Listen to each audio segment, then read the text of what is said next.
This Ramzan transmission is brought to you by OK Estate and Builder, Cosmos Realtor and Builder, M&G Shipping Line, Al Ibrahim Eye Hospital, Arfat Estate and Marketing. In association with One World Builder, Help International Welfare Trust, Bombay Lighthouse, Musani Electronics, Shan Marketing, Mehman Lawyers Forum, Bilwani Law Associates, North City School of Arts, Students Right Way, Al Mariam Real Estate, H. Dandor Production.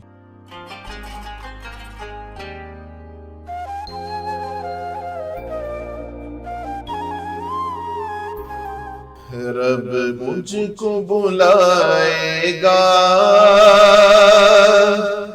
میں کعبے کو دیکھوں گا، وہ دن بھی تو آئے گا، میں کعبے کو دیکھوں گا، اللہ اللہ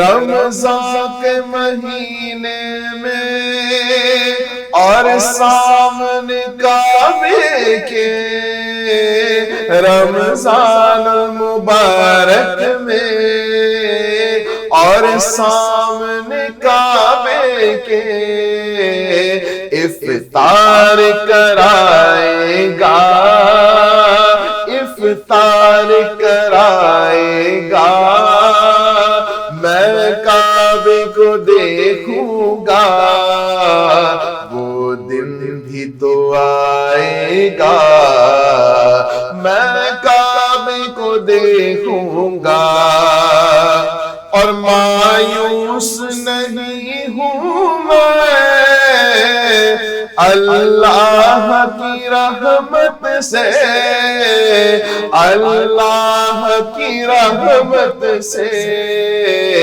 وہ حج پہ بلائے گا، وہ حج پہ بلائے گا، میں کعبے کو دیکھوں گا، وہ دن بھی تو آئے گا، میں کعبے کو دیکھوں گا، اللہ اللہ اللہ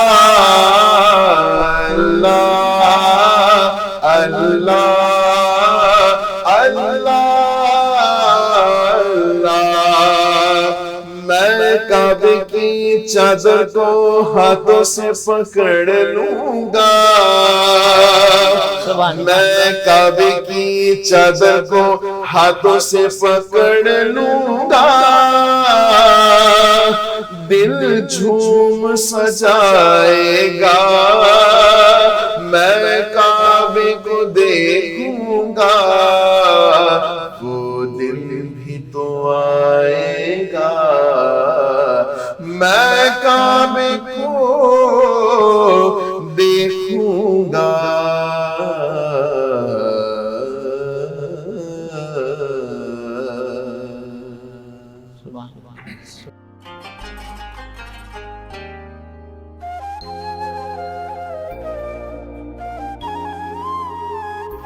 This Ramzan transmission is brought to you by OK Estate and Builder, Cosmos Realtor and Builder, M&G Shipping Line, Al Ibrahim Eye Hospital, Arfat Estate and Marketing. In association with One World Builder, Help International Welfare Trust, Bombay Lighthouse, Musani Electronics, Shan Marketing, Mehman Lawyers Forum, Bilwani Law Associates, North City School of Arts, Students Right Way, Al Mariam Real Estate, H. Dandor Production.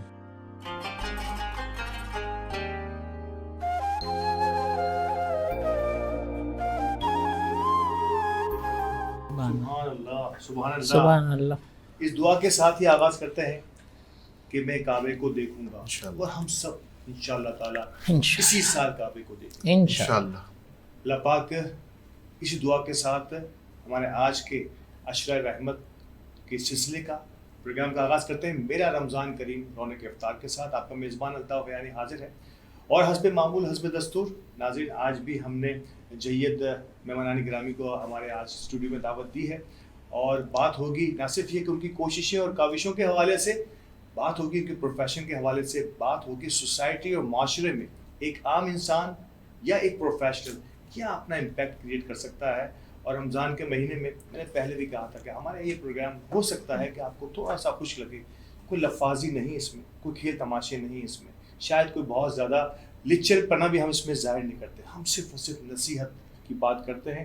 اگر شاید آپ کے دل میں اتر جائے، کہتے ہیں نا انداز بیان شوق میرا گرچہ نہیں ہے، شاید کہ تیرے دل میں اتر جائے میری بات۔ یہاں سے میں آغاز کرتا ہوں اور مہمانوں کا تعارف کراؤں گا۔ سب سے پہلے ہمارے درمیان فیلڈ ویلفیئر فاؤنڈیشن کی فاؤنڈر اور سینئر موسٹ ایکٹیوسٹ موجود ہیں محترمہ نفیسہ اقبال صاحبہ۔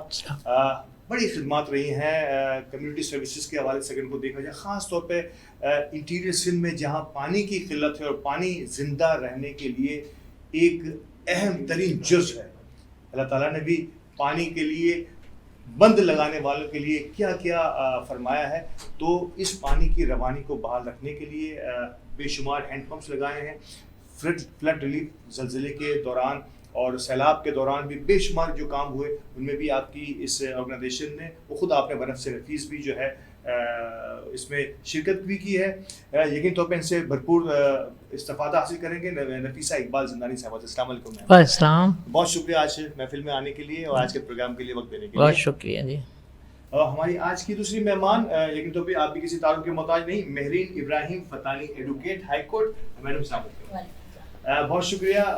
میمن کمیونٹی سے میں نے کل بھی کہا تھا کہ میمن کمیونٹی سے بہت کم خواتین جو ہے وہ یا تو ایل بی یا لا کی پریکٹس میں جاتی ہیں اور پھر اس کو بتدریج آگے بڑھانا۔ 2005 سے شعبے سے منسلک ہیں اور کئی سینئرز لائرز کے ساتھ کام کرنے کا انہیں شرف حاصل ہو، اور آج کل بھی آپ محترم یاسین آزاد صاحب کے ساتھ منسلک ہیں، اور most of them intellectual property اور سول اور فیملی یقین طور پہ خاتون کی حیثیت سے اس قسم کے کیسز تو ضرور ان کی طرف بھی آتے ہوں گے، تو آج بات ہوگی آپ سے انہیں بہت سارے موضوعات پر میں۔ اور ہمارے ساتھ موجود ہیں حسب معمول حسب دستور۔ ہمیشہ سے میں کہتا ہوں کہ پچھلے رمضان میں 2 سے 3 رمضان صرف ہمارے ساتھ آئے تھے، لیکن اس بار ہم نے پورے رمضان کے لیے ان کو اپنے پاس ہی محفوظ کر لیا ہے۔ سر آپ ہمارے ساتھ ہیں علامہ محمد مدثر القادری صاحب، بانی Kanz Aluloom Islamic online network. السلام علیکم سر۔ وعلیکم السلام۔ جزاک اللہ، آپ کی مسکراہٹوں سے ہمارے آج کی نعتوں سے ہم آغاز کرتے ہیں ہمیشہ سے۔ بہت بہت شکریہ، بہت پیارا آپ کا، ماشاءاللہ، جزاک اللہ۔ جزاک اللہ۔ نفیسہ اقبال زندانی صاحبہ، بڑی خوشی ہوئی آپ کا یہ جب میں انٹروڈکشن دے رہا تھا اور سن رہا تھا کہ کمیونٹی کی خواتین، خاص طور پہ میمن برادری سے وابستہ خواتین جو ہے وہ تنہا، نو ڈاؤٹ کہ ایک اکیلا آدمی کچھ نہیں کر سکتا ٹیم کے بغیر، اور خاص طور پہ فیملی انٹریکشن کے بغیر، کہ فیملی کا بھی سپورٹ رہے، ہسبینڈ کا سپورٹ رہے، اور جو آپ کے دوست احباب ہیں۔ لیکن پہلے تو میں چاہوں گا کہ یہ آغاز کیسے ہوا، کیسے فیل کیا آپ نے؟ اور یہ تو نام ہی مجھے جو ہے نا احساس دلا رہا ہے مجھے کہ میں پہلے یہی پوچھوں کہ فیل سے کیا مراد ہے؟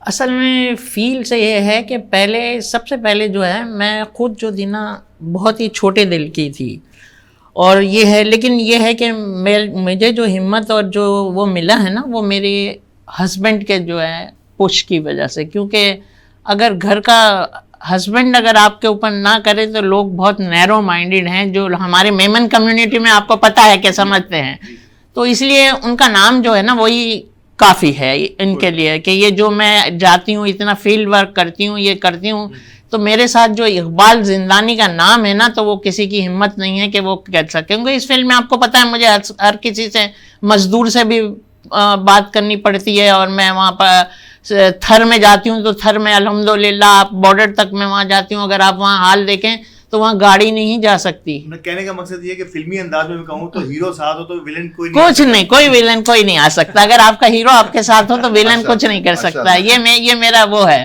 اور دوسرا یہ ہے کہ میں ایدھی صاحب کے پاس میں نے 5 سال تقریباً جو ہے نا والنٹری وہاں پر ان کی جو گاڑی جو تھی نا وہاں پر وہ میں نے ایمبولینس چلائی تھی، میں ان سے بہت ہی زیادہ امپریس تھی، اور بلکس ایدھی اور ایدھی صاحب۔ یہ کس قسم کی بات ہے جب آپ ایمبولینس چلایا کرتے ہیں؟ یہ تقریباً آج سے میرا خیال ہے 30 سال پہلے کے بعد۔ میں اس سوال کو ضرور میں چاہوں گا کہ ہماری جو بھی کمیونٹی کی خواتین ہیں، بلکہ میں چاہوں گا ہم یہ پروگرام سوسائٹی اور معاشرے کے لیے کر رہے ہیں۔ جی جی، ایک خاتون ایدھی فاؤنڈیشن کی EG ٹرسٹ کی ایمبولینس چلاتی ہیں, ان کا تعلق میمن کمیونٹی سے ہو, جہاں آج بھی گاڑیاں چلانا یا گھر کی گاڑیاں بھی چلانا ان کے لیے سم ٹائم معیوب سمجھا جاتا ہے, یا ان کے ہاتھ میں گاڑی کی چابی نہیں دی جاتی کہ نہیں شاید آپ کو ٹرسٹ نہیں ہو سکتا. اس وقت تو بہت زیادہ مسئلہ تھا, یعنی اس وقت تو یہ تھا کہ ہماری خود کی فیملی جو تھی وہ جو ہے نا وہ اس کے اگینسٹ تھی, لیکن ایدی صاحب اور بلکیس ایدی صاحب ماشاءاللہ انہوں نے جو ہے نا وہ وہاں پر میں بیٹھی تھی, وہاں پر بھی بڑے مسئلے ہوتے تھے, وہاں ڈرائیور ہوتے تھے, ان کے ساتھ یہ سے ہوتے تھے, لیکن ماشاءاللہ جو ایدی صاحب تھے اور بلکیس ایدی صاحب تھیں صاحبہ تھیں, انہوں نے مجھے بڑا وہ کیا تھا. میں نے کافی سال جو ہے نا ان کے ساتھ رہ کر, میں بہادر آباد سینٹر کے اندر جو تھی وہاں کی میں انچارج بھی تھی, بہت اچھا کیا. پھر میں باہر چلی گئی تو حالانکہ وہ مجھے نہیں وہ کر رہے تھے, مجھے ان کو چھوڑنے کا بھی بہت وہ تھا. پھر میں کچھ ٹائم کے لیے باہر چلی گئی تھی. وہ سن تو میں اصل میں سن کے معاملے میں بہت کمزور ہوں, میں آپ کو بتاؤں. مطلب کوئی اس پیریڈ کے بعد نہیں, پھر میں ان کے ادھر میں چلی گئی تھی. پھر اس کے بعد میں واپس آئی تو میں نے میری کمیونٹی والوں نے مجھے کال کیا تھا کہ جب آپ ہیں, اور الحمدللہ میں نے اپنی کمیونٹی کے ساتھ جو ہے وہاں کی لیڈیز صدر تھی میں اپنی کمیونٹی کی الحمدللہ, اور ہماری لیڈیز ونگ نے اس میں بھی بہت سارا کس جماعت سے آپ کا تعلق؟ میرا تعلق موربی ٹنکارا میمن ایسوسی ایشن سے ہے الحمدللہ. وہاں ہمارے صدر ہوا کرتے تھے صدیق چکی والا کہلاتے ہیں, تو وہ ماشاءاللہ ان کے اس میں بہت کام ہوا, اور اس زمانے میں ہماری جماعت نے بہت جو ہے نا وہ آگے بڑھی, اور آج بھی اللہ کا شکر ہے کہ وہ کر رہے ہیں اور آگے بڑھ رہے ہیں. واقعی میرا جو ایم تھا, پھر میں جب اس کے بعد جو ہے وہاں پر جو آپ زلزلہ آیا, زلزلے میں ہم ماشاءاللہ میں اپنے ہیرو کے ساتھ ہم دونوں گاڑی کری ہوئی تھی ہماری, ہم رات کو جو ہے نا پہاڑوں پر چڑھتے تھے, وہاں پر جن چیز کی ضرورت ہوتی تھی ہم واپس آتے تھے. اور ہم نے پنڈی میں جو جگہ بنائی ہوئی تھی, وہ ہوٹل والے نے ہمارا جذبہ دیکھ کر انہوں نے ہمیں جو ہے نا جگہ دی ہوئی تھی, اور اس جگہ میں ہم جمع کرتے تھے اور لے جاتے تھے ہم پورا مہینہ. اور میں آپ کو ایک بات بتاؤں, اس کے اندر میں اپنی میمن کمیونٹی کو سلام کہوں گی کہ میرے پاس 2 فون تھے, وہ ہر وقت بچتے رہتے تھے کہ آپ کو کس چیز کی ضرورت ہے, کہاں بھیجیں, کدھر بھیجیں, وہ کریں. کفن کے لیے انہوں نے مجھے جو ہے نا وہاں پر بہت برا حال تھا, کفن کے لیے انہوں نے مجھے, میرے پاس اس وقت جو تھے وہ 4 لاکھ روپے وہ مجھے بھیجے تھے. لیکن میں آپ کو یہ بات بتاؤں کہ یہ نہیں کہ صرف میمن کمیونٹی میں ہی ہمارے جو اچھے ہوتے ہیں, وہاں کے لوگوں نے میرے سے کفن کے پیسے نہیں لیے. وہ white money as it is جیسی تھی ویسے ہی رہی, اور وہ وائٹ منی جب ہم لوگ رمضان کے بعد گئے اور وہاں پر جب سب ہوا تو وہ وہاں پر مسجد بنانے میں میرے کو کام آئی. کیا بات. اچھا ایک سوال میرے ذہن میں آیا کہ نفیسہ اقبال خود کہتی ہیں کہ میں بڑی کمزور دل تھی, بالکل بہت فیل کرتی تھی, بہت ساری بڑی حساس تھی, اور جاتی ہیں یہ اس علاقے میں جہاں زلزلے سے اتنا نقصان ہوا ہے, ایک خاتون اور ایک نسبتاً کمزور دل خاتون کیسے دیکھتی ہے سارے منظر کو, کیسی اتنی ہمت آ جاتی ہے کہ وہ اوپر سے پھر نیچے آ کے پھر سامان لے کے پھر اوپر جاتی ہیں, پھر نیچے آتی ہیں, اور ساری دنیا سے ان لوگوں کے لیے بھیک بھی مانگتی ہیں, ان سے کہتی ہیں کہ آؤ اور آگے آ کر ہمارا ساتھ دو اور ان لوگوں کا ساتھ دو. تو وہی میں آپ کو بتا رہی ہوں کہ جب میں وہاں پر چڑھی ہوں فرسٹ, اور میں نے جب دیکھا تو الحمدللہ وہ رمضان کا مہینہ تھا, بالکل ایسا ہی تھا. رمضان کے مہینے میں پہاڑ میں اندھیرے, اور وہاں آفٹر شاکس چل رہے تھے, یعنی باقاعدہ ادھر آفٹر شاکس تھے, لیکن الحمدللہ وہاں اذان اور تراویح کی مجھے آواز آئی. جب میں وہاں گئی تو کھلے پہاڑ کے اندر جن کے بچے کسی کے مر گئے تھے, کسی کی بیوی شہید ہو گئی تھی, یہ سب چیزوں کے باوجود وہ لوگ وہاں کھڑے ہوئے جو ہے نا وہ تراویح پڑھ رہے تھے, اور تراویح کی الحمدللہ ہم بھی اترے, ہم نے وہاں کیا. وہ سارا تباہ ہو گیا تھا. رات کو جب ہم بیٹھے وہاں پر ایک کمرہ تھا جس کے اندر بھی کافی دراڑیں تھیں, اس میں انہوں نے ہمیں کہا کہ باجی آپ لوگ یہاں پر رہ جائیں, ورنہ سب تو کھلے میدان میں آ گئے تھے. ہم لوگ وہیں پر, وہ بھی ایسا ہی تھا, ایک دم سے آفٹر شاک ایسا آیا کہ آپ یقین کریں گے کہ ہم لوگوں نے بھی یہی بہتر سمجھا, کہ ویسے ہی کمزور دل کے تھے, ہم نے یہی بہتر سمجھا کہ ہم باہر چل جائیں, کیونکہ وہ آلریڈی جو ہے نا وہ تھا, اور مزید نقصان تھا. وہ ہم لوگ اس کو لے کر گئے. پھر میں صرف وہ دیکھنے کے لیے کہ وہاں کیا ہو رہا ہے, وہاں کیسے سحری اور ہو رہی ہے. تو جب صبح ہوئی, وہاں سحری ہوئی, تو وہاں پر وہ لوگ بینس ہوتے ہیں نا, جو کڈنی بینس ہوتے ہیں, وہ کڈنی بینس سحری میں لوبیا, جی وہ اس کو انہوں نے ابالا ہوا تھا, اور آٹے جو ہم لوگ سب لے کر گئے تھے, اس آٹے کے ان لوگوں نے پراٹھے کے